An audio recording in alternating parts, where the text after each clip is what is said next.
चीज sauce साठी butter आणि मैदा समप्रमाणात अगदी हलकं परतून घ्यायचंय।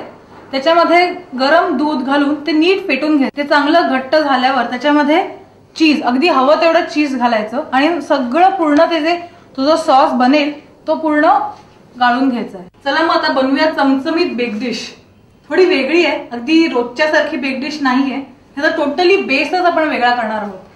तर मग सुरुवात करूया का? थोडंसं बटर आणि त्यात छान बारीक चिरलेला कांदा, थोडीशी लसूण आणि आता हे थोडंसं आपण परतून घेऊया। ह्याच्यामध्ये आपण वेगवेगळ्या प्रकारचे हर्ब्स घालू शकतो। कांदा आणि लसूण छान परतलेलं आहे, यात घालूया थोड्याशा मिरच्या। ज्यांना जास्त तिखट हवं त्यांनी जास्त मिरच्या घालाव्यात। हे छान परतून घ्यायचंय। आता ज्या ज्या भाज्या आपल्याकडे आहेत आणि ह्या सगळ्या भाज्या उकडून घेतलेल्या आहेत। बरं, ह्याच्यामध्ये आहे फरसबी, थोडा फ्लॉवर, मटार थोडेसे,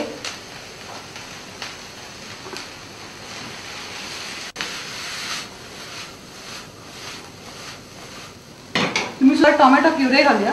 टोमॅटो प्युरे किंवा हे आहे माझ्याकडे बारीक चिरलेला टोमॅटो, तर ह्याला इंग्लिश मध्ये म्हणतात टोमॅटो कणकासे। टोमॅटो कणकासे म्हणजे काय की अख्खे टोमॅटो घ्यायचे आणि ते अगदी गरम उकळत्या पाण्यात टाकायचे आणि नंतर त्याचे सालं काढून आतल्या त्याचा ज्यूस काढून घ्यायचा आणि ते छानपैकी बारीक असे चिरून घ्यायचे की हे असे आपल्याला टोमॅटो कणकासे मिळते। आता हा आपण घालूया याच्यामध्ये।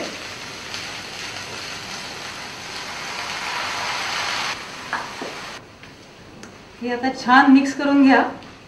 त्याच्यात घालूया चवीपुरतं मीठ।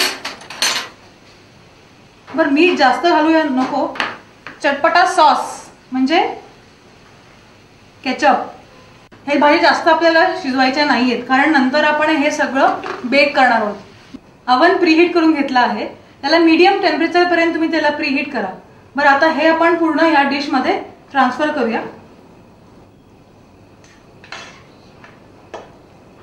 बरं, आता ही सगळ्या भाज्या आपण घातल्या आहेत।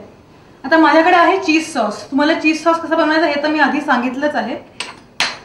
आता हा चीज सॉस जो आहे तो पूर्ण ह्या भाज्यांवरती टाकायचा आहे। म्हणजे काय, खाली असे छान चमचमीत तिखट थोडंसं अशा भाज्या आणि वरती असं एकदम चीजी सॉस।